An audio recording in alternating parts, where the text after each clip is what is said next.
Good afternoon viewers. मैं दीप सिंह, आपका मेज़बान दीप सिंह, फाउंडर मेंबर और नेशनल काउंसिल मेंबर आम आदमी पार्टी जम्मू से। तो प्रोग्राम आज की बात में आज की दो खबरें हैं, उन पर बात होगी। पहली खबर ये है, core group discuss political party issues, BJP decides to intensify activities in UT counter PAGD propaganda। दूसरी खबर है,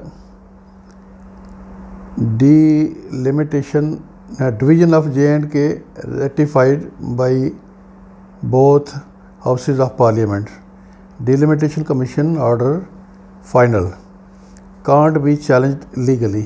MHA हो गया मिनिस्ट्री ऑफ होम अफेयर्स। तो जो पहली खबर है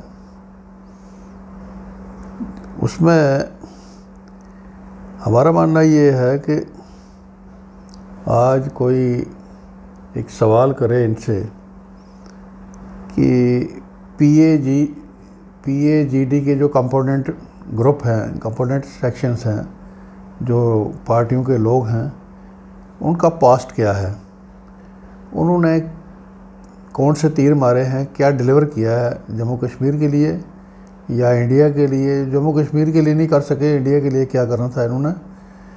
तो वो लोग अपने तरीके से एक फ्लॉप शो रहे, लोट खसोट के सिवा उन्होंने किया कुछ नहीं।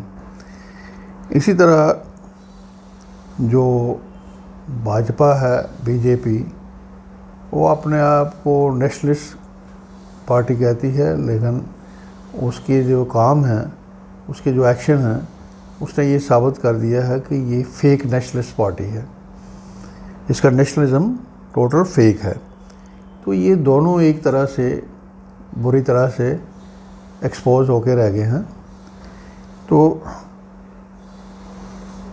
एक दूसरे के ख़िलाफ़ प्रोपेगेंडा करके एक दूसरे को काउंटर करना इनका एक काम दिखता है, जिसमें ये पूरी तरह से अपने आप में मसरूफ़ हैं। तो NC, PDP, other Kashmir based parties, जो PAGD के जो ग्रुप हैं, उसमें मेनली NC है, PDP है, या वो बाकी छोटी छोटी पार्टियां हैं, मेनली NC और PDP है। तो अगर सच देखा जाए, सच्चाई पे बात करी जाए, तो यही दो पार्टियां में गवर्नमेंट में जो सरकारें यहाँ बनती रहीं, उसमें अपर हैंड इनका रहा।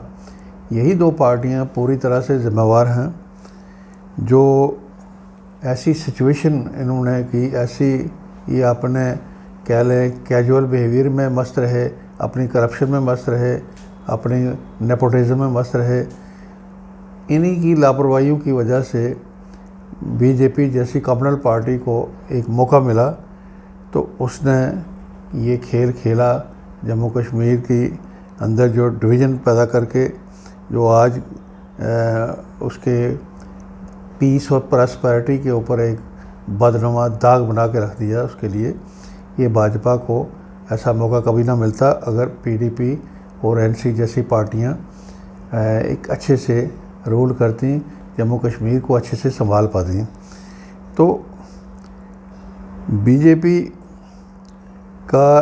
बीजेपी ने जो किया वो इनकी लापरवाही से किया, इनकी कमज़ोरियों का फ़ायदा उठाते हुए ये किया।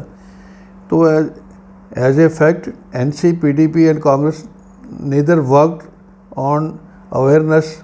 ना तो कांग्रेस, PDP, NC ने 370 आर्टिकल 370 के बारे में जम्मू कश्मीर के लोगों को, या 35A के ऊपर कभी कोई अवेयरनेस प्रोग्राम इन्होंने नहीं दिया, ना उसके ऊपर अवेयरनेस का कोई अभियान चलाया, ना ही गवर्नमेंट चलाते वक्त fair distribution of jobs and development.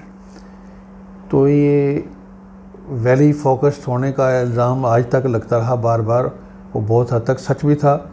तो जब जॉब का शेयर था, वो भी मेजर शेयर वैली को चला जाता था, लद्दाख और जम्मू उसमें चिल्लाते रहते थे। डेवलपमेंट का शेयर भी हर दफ़ा इल्ज़ाम यही लगता था कि वैली में ज़्यादा डाइवर्ट होता है, लद्दाख और जम्मू में नहीं मिलता। तो इस वजह से ये बहुत हद तक ज़िम्मेवारी एक दफ़ा फिर हम कहेंगे एनसी और पीडी पर जाती है, जो आज पीएजीडी के नाम पर ढिंढोरा पीटने में लगे हुए हैं। तो हमारा मानना ये है कि जम्मू कश्मीर के लोगों को अब काफ़ी होशियार रहना चाहिए।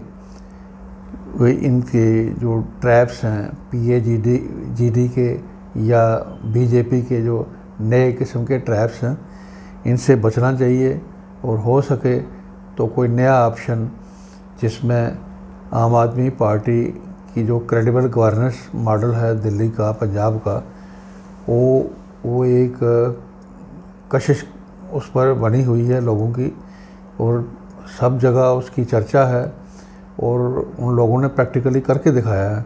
तो एक ऑप्शन आम आदमी पार्टी भी जम्मू कश्मीर के लोगों के लिए हो सकती है। तो हमारा मानना ये है जम्मू कश्मीर के लोग कम से कम पीएजीडी और बीजेपी के ट्रैप से बचें और हो सके तो आम आदमी पार्टी को एक ऑप्शन बनाने पर गौर करें, ऐसा हमारा आह्वान होगा। दूसरी खबर ये है,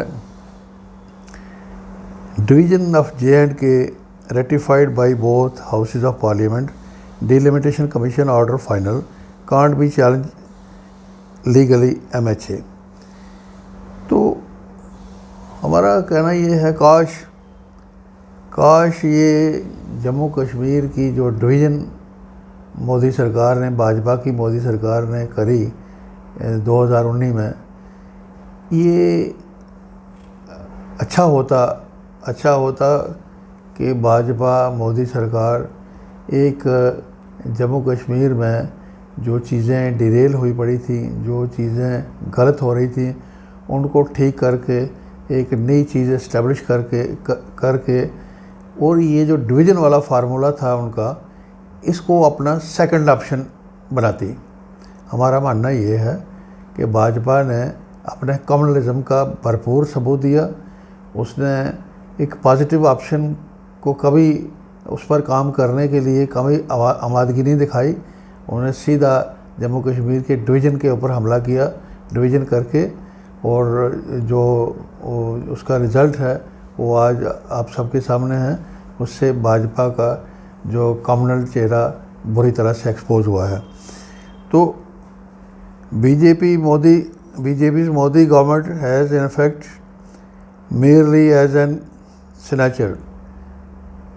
भाजपा की जो मोदी सरकार है वो जम्मू कश्मीर के लिए कोई अच्छा होता है, एक रिफॉर्मर के तौर पर वो अपने आप को इस्टेब्लिश करती।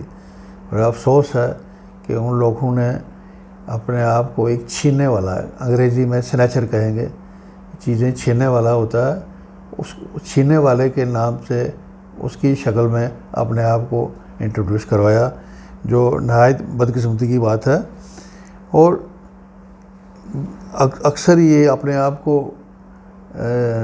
ट्रू नेशनलिस्ट कहते हैं भाजपा वाले, लेकिन जो असली करैक्टर है इनका वो जो है कैप्चरिंग और झूठ और नफ़रत, इस किस्म के कारोबार में मुलव्वस होना, जिसको इन चीज़ों को आज की प्रोग्रेसिव वर्ल्ड में बड़ी बुरी नज़र से देखा जाता है, अच्छा नहीं समझा जाता।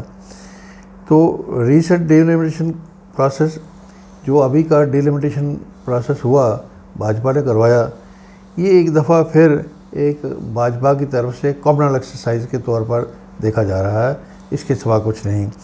कॉम्युनल एक्सरसाइज इसलिए करवाई भाजपा ने अपने आप को ज़िंदा रखने के लिए, अपने फ्यूचर को सिक्योर करने के लिए।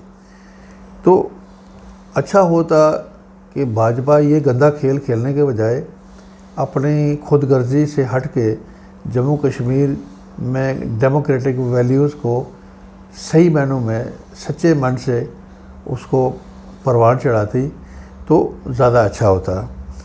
तो उसके बाद जो लीगल ऑप्शंस को ब्लॉक करना, जो इसके डिलिमिटेशन प्रोसेस के ऊपर जो लीगल ऑप्शंस हैं उसको ब्लॉक करना, ये एक रिफ्लेक्ट करता है, दिखाता है कि भाजपा का रिजिडिटी, भाजपा की रिजिडिटी और उसकी जो अनडेमोक्रेटिक जो अप्रोच है उसको रिफ्लेक्ट करता है।